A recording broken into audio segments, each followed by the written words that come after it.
The annual family financial review meeting was supposed to be routine. Mom had instituted these gatherings 3 years ago after Dad's retirement, claiming they promoted family financial transparency and mutual support. What they actually promoted was judgment, comparison, and unsolicited advice from relatives who barely managed their own budgets.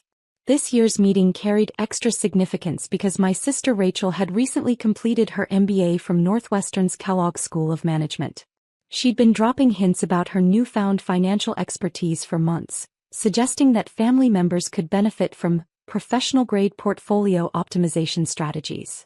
Rachel's presentation today will focus on investment diversification and risk management, Mom announced proudly as we gathered around the dining room table. She's identified several opportunities for family wealth enhancement. Dad beamed at Rachel's academic achievement. 27 years old and already thinking like a financial advisor. We're so proud of her analytical capabilities. My younger brother Marcus, fresh out of college and working his first entry-level marketing job, nodded approvingly. Rachel's always been the smart one with money. Remember how she turned her college work-study job into that profitable tutoring business? The tutoring business had indeed been successful, though Rachel had conveniently forgotten to report most of the cash payments on her taxes. But family mythology rarely concerned itself with such details. Sarah, Mom continued, turning toward me with her characteristic expression of gentle disappointment, Rachel's reviewed everyone's financial situations. She has some suggestions for improving your investment approach. I maintained my calm expression while calculating the implications. My investment account wasn't what my family believed it to be. The $2.1 million portfolio they discovered wasn't the result of lucky stock picks or inheritance. It was a carefully structured federal asset designed to maintain my cover as a Financial Crimes Enforcement Network special agent working deep undercover. For 18 months, I'd been investigating a sophisticated international money laundering operation that moved over $500 million annually through legitimate investment structures. My cover identity as a freelance financial consultant explained both my flexible schedule and apparent investment success, while the protected federal assets maintained credibility with criminal targets who conducted extensive background checks. Rachel's identified several inefficiencies in your portfolio allocation, Dad continued enthusiastically. She can help optimize your returns while reducing unnecessary risk exposure. Rachel smiled confidently, spreading printouts across the table with practiced authority.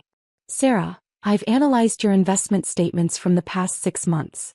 Your asset allocation strategy lacks sophistication and ignores fundamental risk management principles. Really? I replied mildly. Absolutely. You're overweighted in government securities and defense contractor stocks. These selections demonstrate conservative bias that's limiting your growth potential. What Rachel didn't understand was that those conservative selections were specifically mandated federal instruments designed to maintain my cover while protecting classified operations. The defense contractor positions provided legitimate explanations for my knowledge of international sanctions enforcement, while the government securities supported my cover story's risk profile. I've prepared a comprehensive reallocation proposal, Rachel continued, producing a bound presentation folder. Shifting 60% of your assets into emerging market funds and technology growth stocks will dramatically improve your annual returns. Mom clapped appreciatively. Rachel worked on this analysis for weeks. She's really thinking about family success. The current portfolio shows textbook signs of unsophisticated management, Rachel explained with academic authority. Conservative selections might feel safe, but they're actually increasing long-term risk through inflation exposure and opportunity cost. Marcus leaned forward with interest. What kind of returns improvement are we talking about? Conservative estimates suggest 15 to 20% annual gains versus Sarah's current 7% average, Rachel replied confidently. Over 10 years, that difference compounds to nearly double the portfolio value. The mathematical projections were impressive and completely irrelevant. Federal asset protection protocols didn't permit optimization for personal returns. Every investment decision required approval from Treasury Department supervisors maintaining operational security. Rachel, I said carefully, those calculations assume market conditions remain favorable for growth investments. Market timing concerns reflect outdated investment psychology, Rachel dismissed immediately. Modern portfolio theory demonstrates that diversified growth strategies outperform conservative approaches across all economic cycles. Dad nodded approvingly. Rachel's academic training gives her analytical advantages that emotional decision-making can't match. Exactly, Rachel continued. Sarah, your investment choices reflect emotional attachment to perceived safety rather than mathematical optimization for wealth accumulation. The psychological assessment was both accurate and irrelevant. My emotional attachment was to maintaining operational security, not maximizing personal wealth. But explaining federal asset protection requirements would compromise 18 months of careful undercover work. What specifically do you recommend? I asked. Complete portfolio restructuring, Rachel declared. I've prepared transfer documents that will move your assets into professionally managed funds selected according to modern diversification principles. Mom beamed at Rachel's thoroughness. She's thought of everything. Even the paperwork is ready. The transition can happen immediately, Rachel continued, producing a stack of financial documents. I've already established the target accounts and verified the transfer procedures. We can complete everything today. I studied the paperwork with apparent interest while recognizing the federal crime being proposed. Unauthorized transfers of protected assets carried criminal penalties ranging from 10 to 25 years depending on the amounts involved and potential security compromise. These are very thorough, I observed. Northwestern's finance program emphasized practical application, Rachel replied proudly. Theory without implementation is worthless in real financial management. How did you access my account information for the analysis? I asked conversationally. Your laptop was open last weekend during the family barbecue, Rachel explained matter-of-factly. I took screenshots of your statements while you were helping Dad with the grill. Basic due diligence for any financial restructuring. The casual admission represented multiple federal violations. Unauthorized access to protected financial systems triggered automatic alerts monitored by Treasury Department security protocols. The screenshots Rachel mentioned had already been flagged by federal surveillance algorithms. That was very initiative-driven, I replied. Marcus nodded approvingly. Rachel's always been proactive about family improvement opportunities. The screenshots revealed concerning patterns, Rachel continued, spreading printouts across the table. Sarah, your investment selections suggest risk aversion psychology that's actually creating long-term financial vulnerability. Such as excessive exposure to government bonds and defense industry stocks. These sectors show limited growth potential compared to technology and emerging market opportunities. What Rachel had identified as risk aversion psychology was actually operational security, maintaining my cover while protecting classified federal assets. The government bonds provided legitimate income streams that explained my lifestyle, while the defense stocks supported my cover story's professional background. I see your concern, I said diplomatically. More importantly, Rachel continued enthusiastically, I've identified implementation strategies that minimize tax implications while maximizing growth potential. The transfer documents include tax loss harvesting provisions that will actually improve your current year returns. Dad clapped Rachel's shoulder approvingly. This kind of sophisticated thinking is exactly why we invested in her MBA education. Rachel's analysis demonstrates genuine financial acumen, Mom agreed. Sarah, you should feel grateful that someone with professional training is willing to help optimize your investments. The family consensus was touching and legally irrelevant.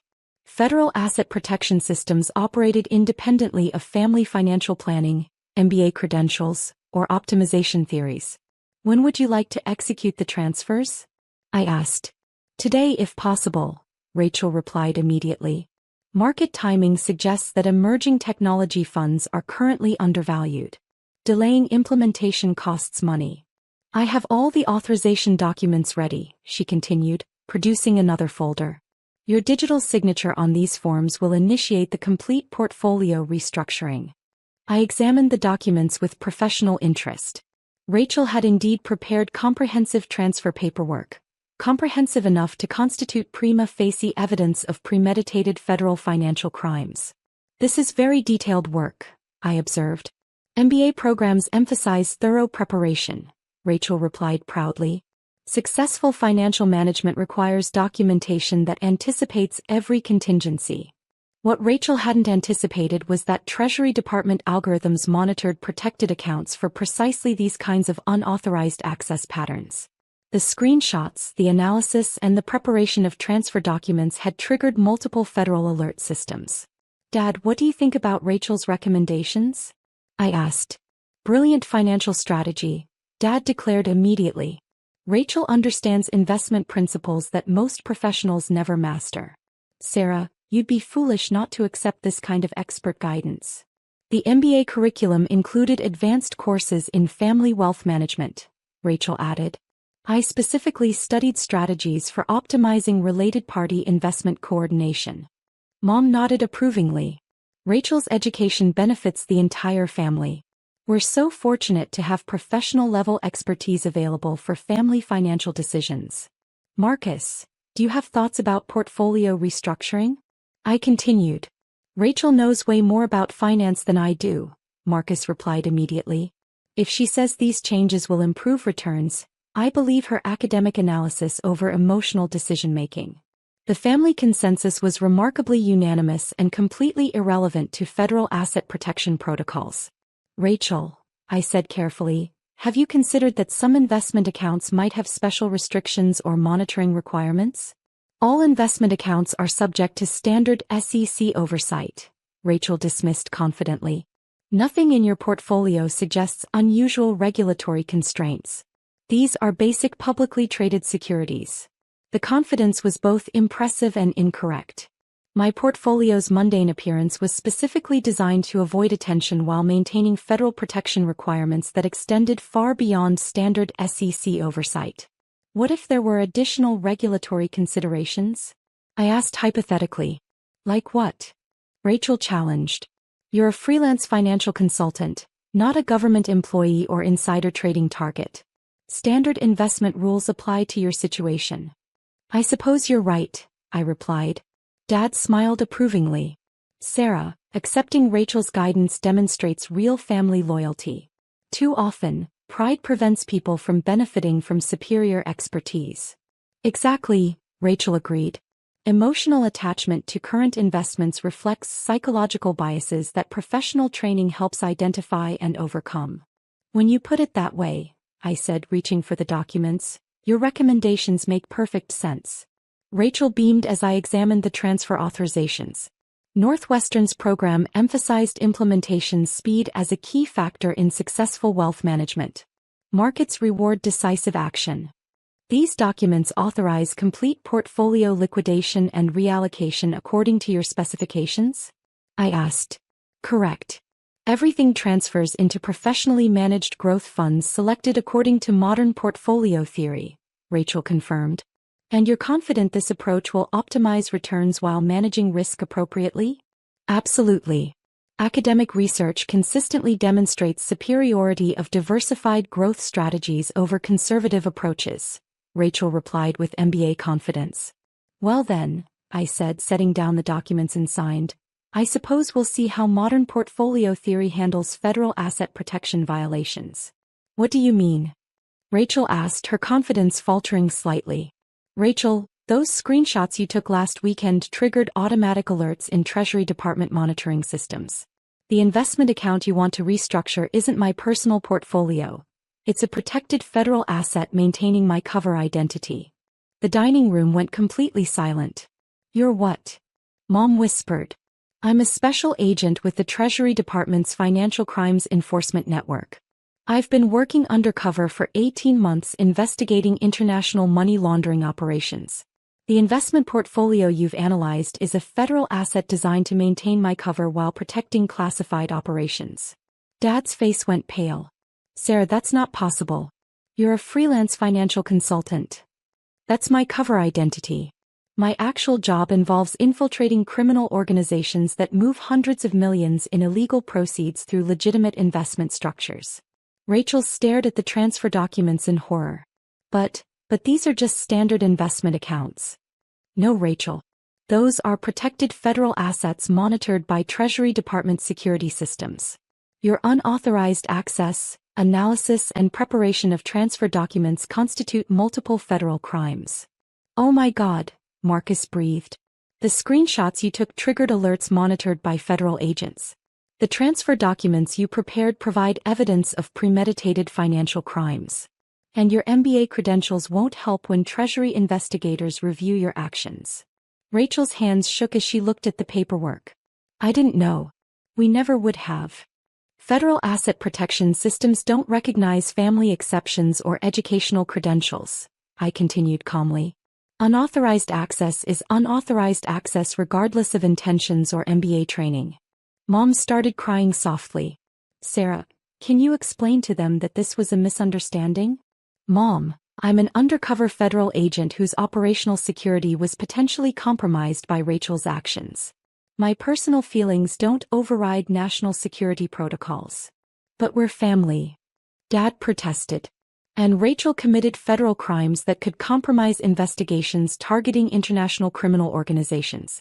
Family relationships don't supersede Treasury Department security requirements. Rachel looked nauseated.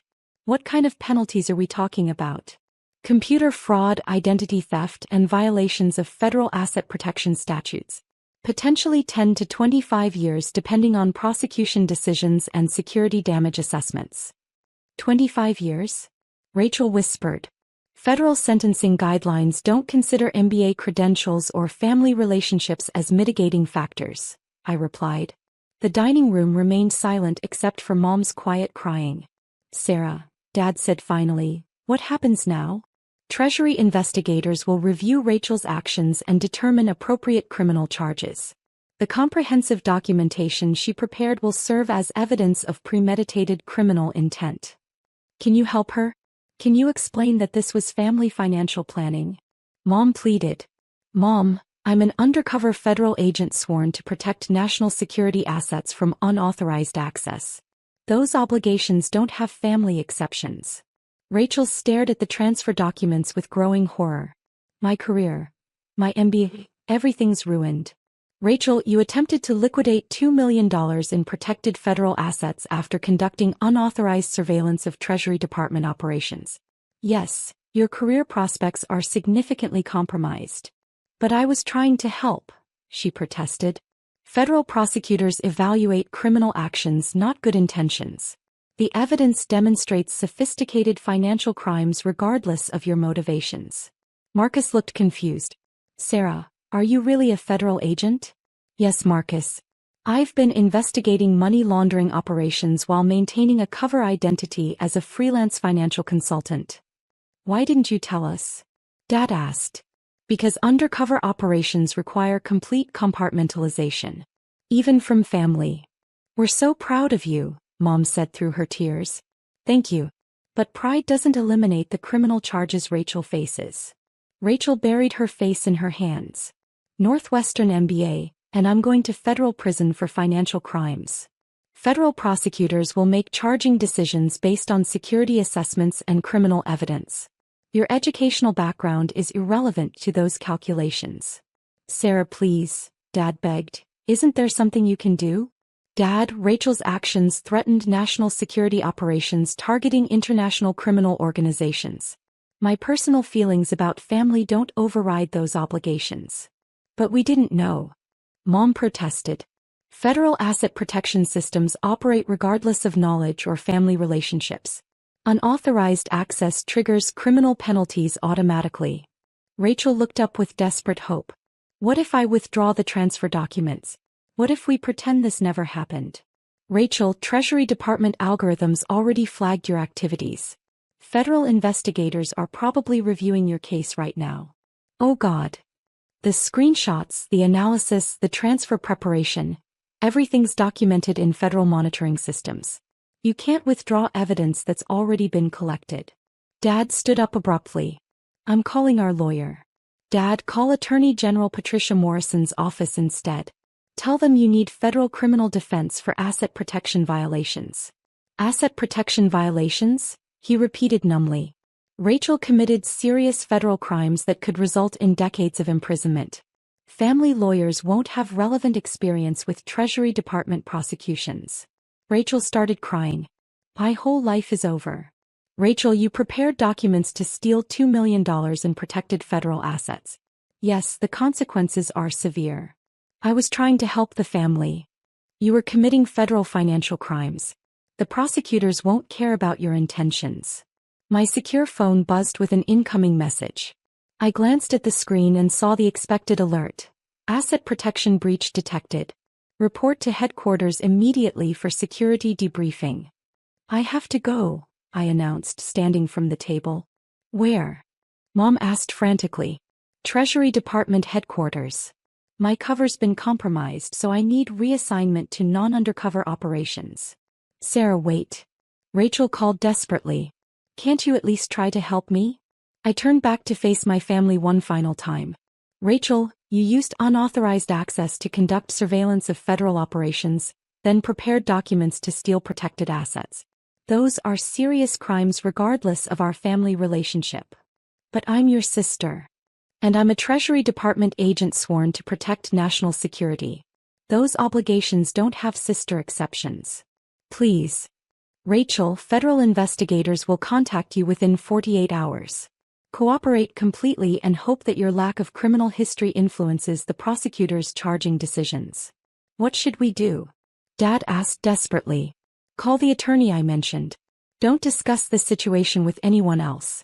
And understand that family loyalty doesn't supersede federal law.